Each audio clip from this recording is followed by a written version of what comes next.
नमस्कार विद्यार्थी मित्रांनो, सुस्वागतम विद्यार्थी मित्रांनो। आज आपण इयत्ता 7वी विषय गणित 7वीचा विषय गणित घटक क्रमांक यातील समप्रमाण आणि व्यस्त प्रमाण घटक क्रमांक 9 जो आहे त्याची उजळणी या ठिकाणी आपण उजळणी वजा पाठ या ठिकाणी आपण पाहणार आहोत।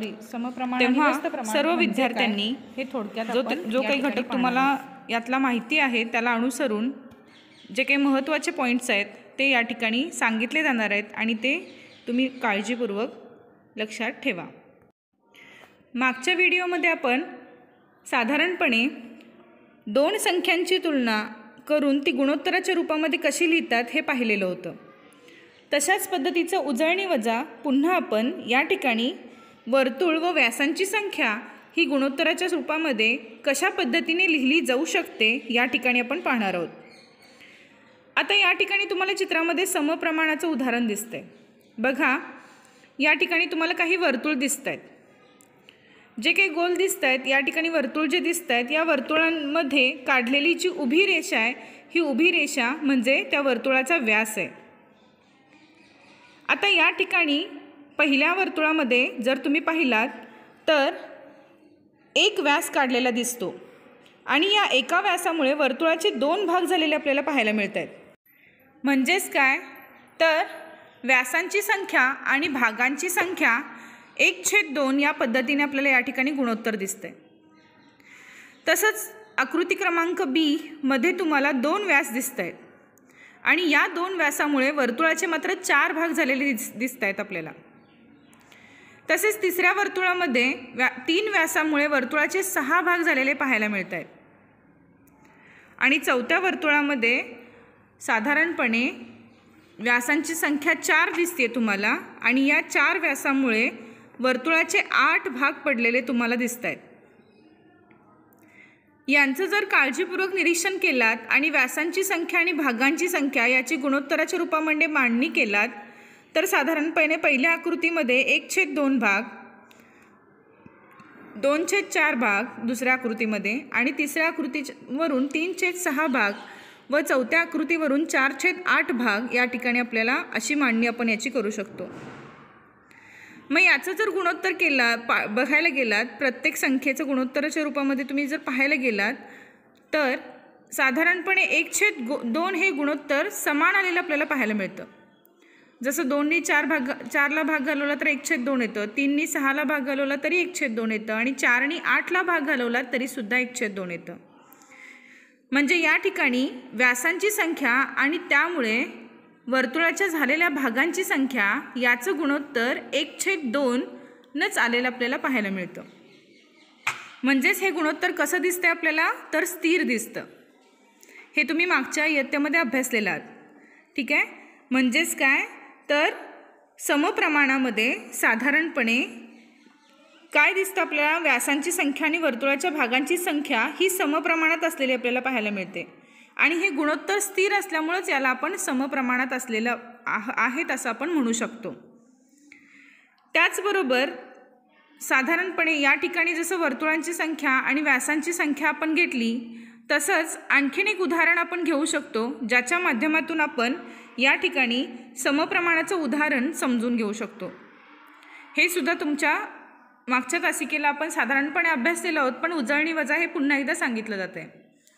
बघा, साधारणपणे 1/2 प्रमाणामध्ये जर आपण आणखीन एखादं उदाहरण पाहायचं म्हटलं तर समजा एखादी नगरपालिकेची शाळा आहे आणि या शाळेमध्ये विद्यार्थ्यांना वह्यांचं वाटप केलेलं आहे। आता इथं तुम्हाला जो चौकट दिसत आहे त्या चौकटामध्ये वरच्या बाजूला विद्यार्थ्यांची संख्या आणि खालच्या बाजूला त्यांना वाटलेल्या वह्यांची संख्या नोंद केलेली आहे।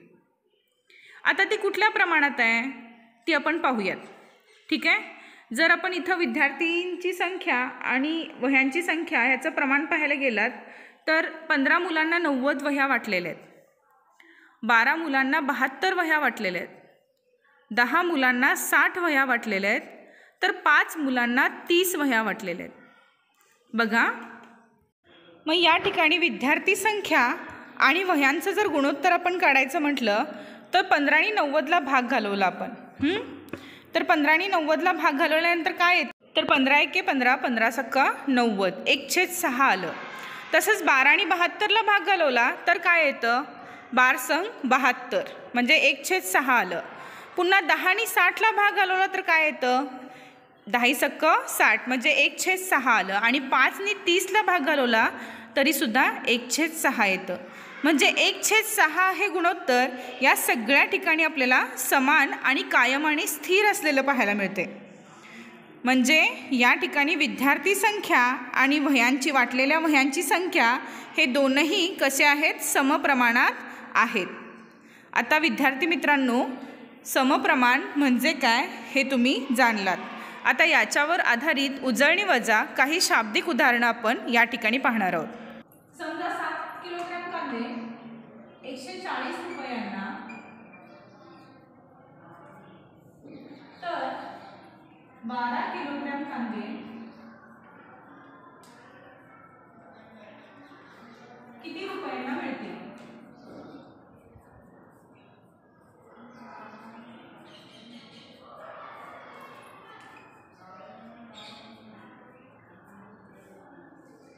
असा प्रश्न विचारला.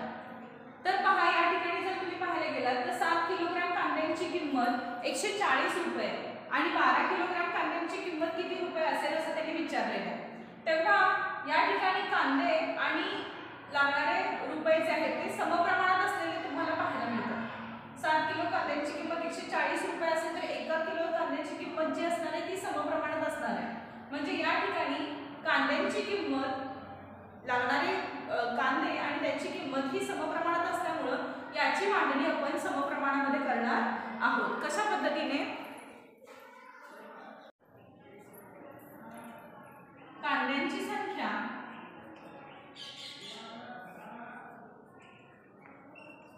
व त्याची किंमत कशी आहे, समप्रमाणात आहे.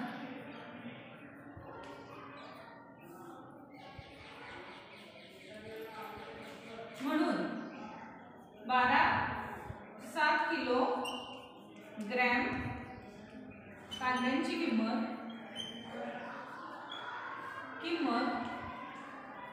बरोबर 140 रुपये. म्हणून 12 किलोग्रॅम कांद्यांची किंमत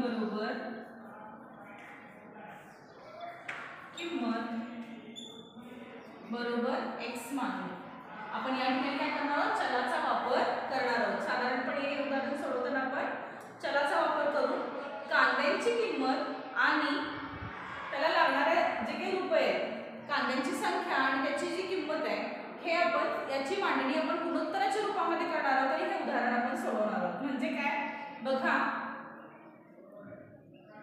साधारणपणे 7 किलोग्राम कांद्यांची किंमत 140 रुपये, तर 12 किलोग्राम कांद्यांची किंमत बरोबर x मानू. अशा पद्धतीने आपण याची मांडणी करणार आहोत. म्हणून या ठिकाणी समीकरण आपलं तयार होतं. या समीकरणानुसार तर पुढची मांडणी कशी करायची, सोडवायची हे तुमचं झालेलं आहे. काय करणार आहोत आपण, 7 गुणिले x तितका गुणाकार करणार आहोत आणि 12 गुणिले 140 पुढच्या पायरीला. त्याच्यानंतर हा जो 7 आहे गुणिले x जो आहे तो काय होणार आहे, या ठिकाणी बरोबर चिन्हाच्या पलीकडे जाताना भागिले होणार आहे. x बरोबर 12 गुणिले 140 भागिले 7. आता या ठिकाणी पूर्णपणे भाग घालवला आपण. 7 × 7 7 × 40 इथं 20 उरले. 12 गुणिले 20 गुणाकार करा, x ची किंमत निघते 12 शून्य 0 आणि 12 गुणिले 24 म्हणजे 240 रुपये काय झाली, 12 किलो कांद्यांची किंमत झाली. म्हणून 12 किलोग्रॅम कांद्यांची किंमत बरोबर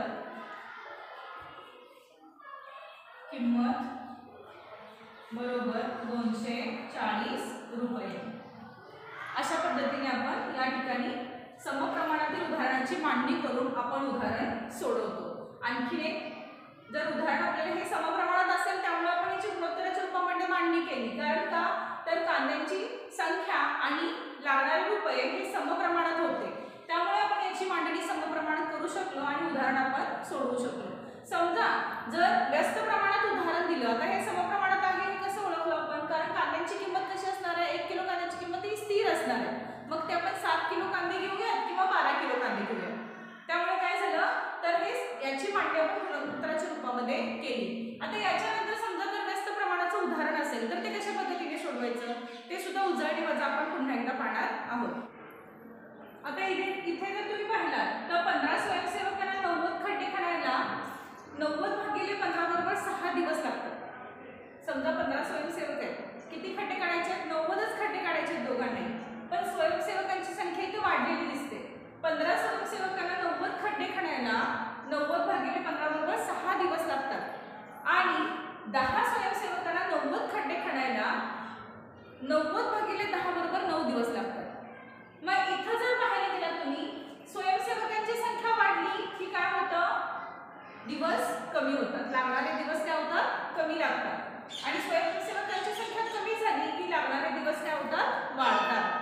म्हणजेच यावर आपल्याला काय दिसतं तर जेव्हा स्वयंसेवकांची संख्या वाढते तेव्हा दिवस कमी होतात आणि स्वयंसेवकांची संख्या कमी झाली की दिवस काय होतात? वाढतात. म्हणजे हे दोन्हीही कसं दिसतं आपल्याला? व्यस्त प्रमाणामध्ये दिसतं. कसं दिसतं? व्यस्त प्रमाणामध्ये दिसतं. जरी व्यस्त प्रमाणामध्ये दिसत असेल तरी साधारणपणे या ठिकाणी यांचं गुणोत्तर जे आहे, ठीक आहे, त्यांचा गुणाकार जो आहे मात्र तो समान असलेला पाहायला मिळतो. जसं 15 गुणिले 6 केला तरी 90 येतं आणि 10 गुणिले 9 केला तरी काय येतं? 90 येतं. ठीक आहे, म्हणजे व्यस्त प्रमाणामध्ये साधारणपणे जर तुम्ही पाहायला गेलात तर व्यस्त प्रमाणाच्या उदाहरणामध्ये साधारणपणे जर स्वयंसेवकांची संख्या कमी झाली तर लागणारे दिवस जे आहेत ते वाढतात आणि या ठिकाणी मात्र स्वयंसेवक आणि दिवस साधारणपणे या ठिकाणी स्वयंसेवक आणि दिवस यांचं गुणोत्तर मात्र हे कसं दिसतं? यांचा गुणाकार जो आहे तो मात्र स्थिर दिसतो आपल्याला. म्हणजे व्यस्त प्रमाणामध्ये साधारणपणे स्वयंसेवकांची संख्या आणि लागणारे दिवस यांचा गुणाकार मात्र स्थिर दिसतो. म्हणून याची उदाहरणं सोडवत असताना आपण साधारणपणे गुणाकाराच्या रूपामध्ये सोडवणार आहोत. जसं समप्रमाणामध्ये चलांचा किंवा दिलेल्या उदाहरणामध्ये जे काही दिलेल्या उदाहरणामध्ये जी काही संख्या दिलेली असेल त्यांचा भागाकार स्थिर असतो, तसं व्यस्त प्रमाणामध्ये मात्र काय होतं? चलांचा गुणाकार स्थिर असतो.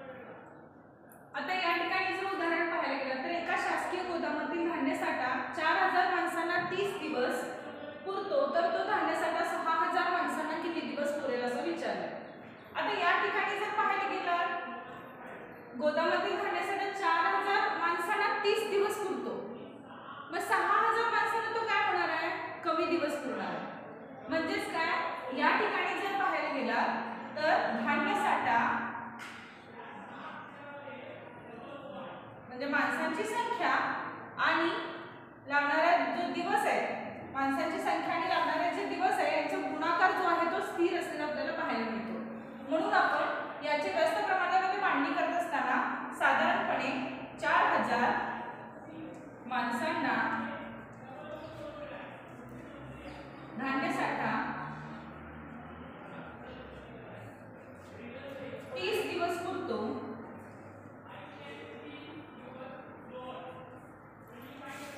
तर 6000 माणसांना तो x दिवस पुरेल असे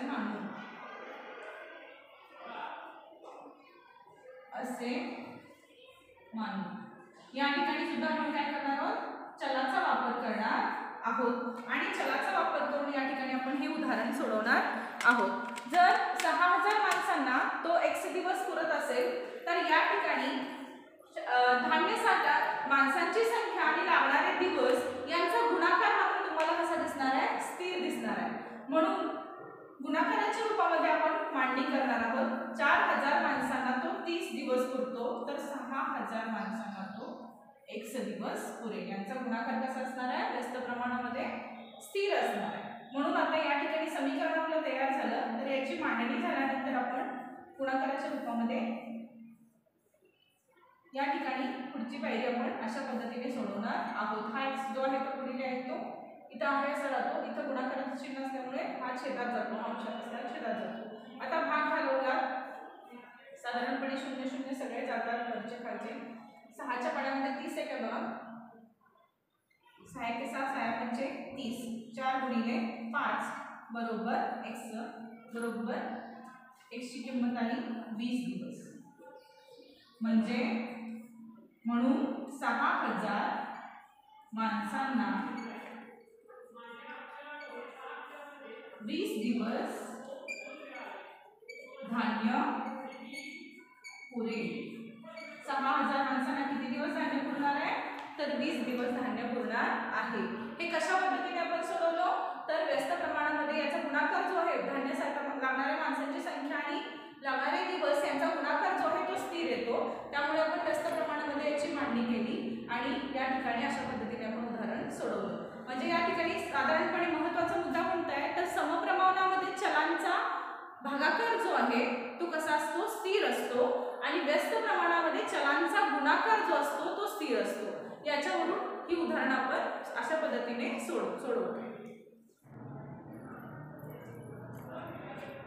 विद्यार्थी मित्रांनो समजा जर आपल्याला एखादा व्यवसाय चालू करायचा असेल तर त्यासाठी कच्ची सामग्री पैसा किंवा भांडवल हे लागतं या रकमेलाच किंवा या पैशाला किंवा कच्ची सामग्री जी लागते यालाच आपण काय म्हणतो भांडवल असे म्हणतो। आणि भांडवलाच्या स्वरूपामध्ये जेव्हा आपण गुंतवणूक करतो जेव्हा भागीदारीमध्ये व्यवसाय चालू केला जातो तेव्हा ज्या प्रमाणात गुंतवणूक केली जाते त्याच प्रमाणात होणाऱ्या नफ्याची वाटणी सुद्धा त्या प्रमाणामध्ये केलेली आपल्याला पाहायला मिळते। नफ्याचं वाटप सुद्धा त्याच प्रमाणामध्ये केलं जातं। म्हणजे समजा मी 50% भांडवल मी गुंतवलं आणि एखाद्या माझ्या पार्टनरनी 50% भांडवल गुंतवलं तर नफ्याचं वाटप सुद्धा 50-50% या प्रमाणामध्येच केलं जातं। म्हणजेच काय यालाच आपण भागीदारी असं म्हणतो। मग अशा भागीदारीमध्ये समजा एखादे व्यवसाय चालू केले तर त्या ठिकाणी त्या व्यवसायातून होणाऱ्या नफ्याचं वाटप कशा पद्धतीने केलं जातं हे आता आपण या शाब्दिक उदाहरणाच्या माध्यमातून पाहायचं आहे। आणि हे सुद्धा तुमचं उजळणी वजा मागे झालेलं आहे पण उजळणी वजा पुन्हा एकदा आपण या ठिकाणी पाहत आहोत।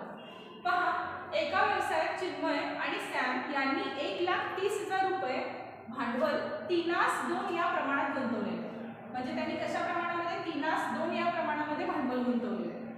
तर प्रत्येकाची गुंतवणूक किती आता एकूण गुंतवणूक आपल्याला कळते पण प्रत्येकाची गुंतवणूक आपल्याला माहिती का किती आहे ती नाही। आणि या व्यवसायात त्यांना 36,000 रुपयांचा नफा झाला तर प्रत्येकाला नफा किती झाला असं विचारलं प्रत्येकाचा नफा किती असं विचारलं। मग आता या ठिकाणी भांडवलाच्या प्रमाणातच काय होतं नफ्याचं वाटप या ठिकाणी होणार आहे। म्हणजे साधारणपणे भांडवलाच्या प्रमाणातच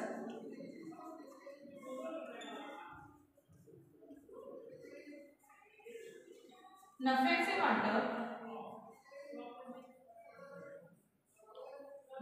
वाटप होते। त्यामुळे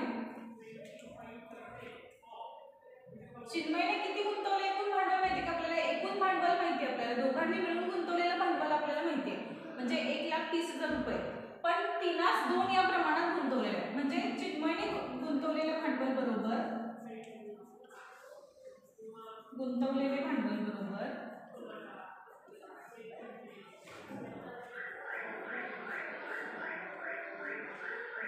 3x आणि सॅमने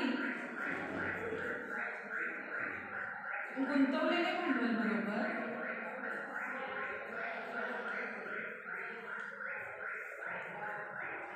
2x असं आपण मानणार आहोत। ठीक आहे मग आता आपल्याला काय करावं लागेल तर एकूण भांडवल आपल्याला मिळतंय म्हटल्यानंतर या ठिकाणी आपल्याला दोघांनी प्रत्येकाने किती भांडवल गुंतवले हे आपल्याला अगोदर काढावं लागणार। म्हणून दोघांनी गुंतवलेलं भांडवल बरोबर काय करणार आहोत आपण एकूण भांडवल म्हणजे चिन्मयचं भांडवल अधिक 3x अधिक 2x बरोबर 1,30,000। ठीक आहे कसं तर प्रत्येकाची गुंतवणूक आपल्याला काढायची आहे म्हणून मग आता इथे काय झालं 5x बरोबर याची बेरीज केली। ठीक आहे चला आहे असं राहतं आणि 3 अधिक 2 किती होतं 5 होतं 1,30,000 म्हणून x ची किंमत आपण काढणार आहोत 1,30,000 भागिले 5 हा इकडे गुणिले तो काय होतो इकडे भागिले होतो। आता या ठिकाणी 130 ला 5 नाही, आता 1,30,000 आपल्याला भाग घालवायचा आहे. ठीक आहे.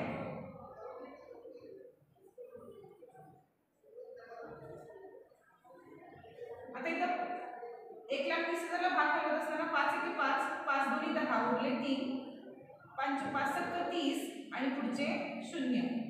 5 0 0 म्हणजे एकूण किती झालं? 26,000 रुपये झाले. ठीक आहे. एक्स ची किंमत आली 26,000 रुपये. ठीक आहे. मग आता आपल्याला काय करायचं? या व्यवसायात त्यांना 36,000 रुपये नफा झालेला. मग 36,000 रुपये नफा झालाय, तर नफ्याचं वाटप हे भांडवलाच्या स्वरूपातच आपण करत असतो. म्हणून चिन्मयला झालेला नफा बरोबर झालेला नफा बरोबर 3x. ठीक आहे.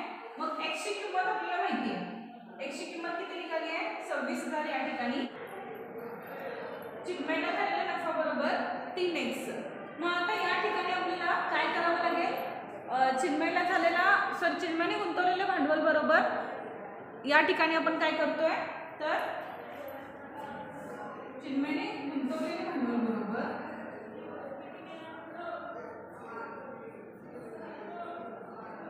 भांडवल बरोबर 3x. म्हणजेच काय होणार आहे? 3x बरोबर 3 गुणिले 26,000 बरोबर, कारण का x ची किंमत इथे मिळाली आपल्याला 26,000, ती आपण या सूत्रात घातली. 3 0 0 3 0 0 3 0 0 3 संग 1800 8 चले गेले 3 2 6 आणि 7 78,000 रुपये चिन्मयने गुंतवले आणि सॅमची गुंतवणूक बरोबर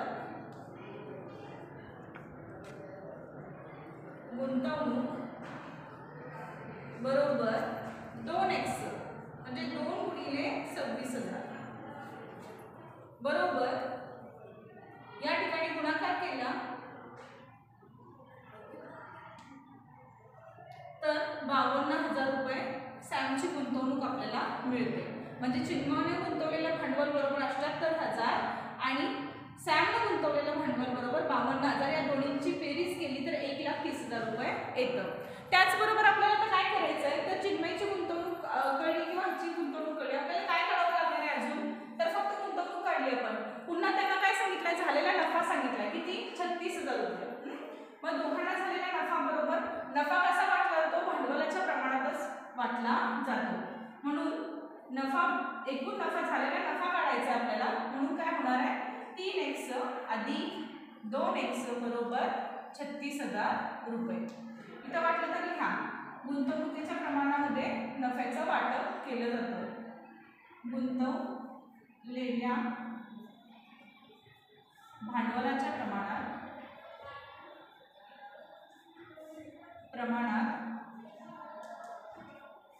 नफ्याचे वाटप करू.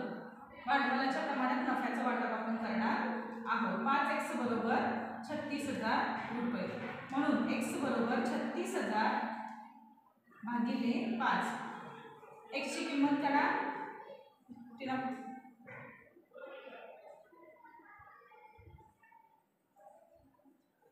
5 7 35 5 2 10 0 7,200 रुपये x ची किंमत आली. म्हणून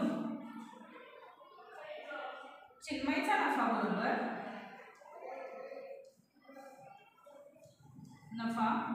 3x बरोबर 3 गुणिले 7,200 0 0 3 2 6 7 3 21 21,600 रुपये. आणि सॅमचा नफा बरोबर 2x बरोबर 2 गुणिले 7,200 0 0 बेदोनी 4 7 2 14 14,400 रुपये. या दोन्हीची बेरीज केली तर एकूण झालेला नफा आपल्याला मिळतो. म्हणजे भागीदारीमध्ये व्यवसाय जर चालू केला असेल तर ज्या ठिकाणी भांडवलाची गुंतवणूक ज्या प्रमाणात झालेली असते त्याच प्रमाणामध्ये नफ्याचं वाटप सुद्धा करावं लागतं, केलं जातं.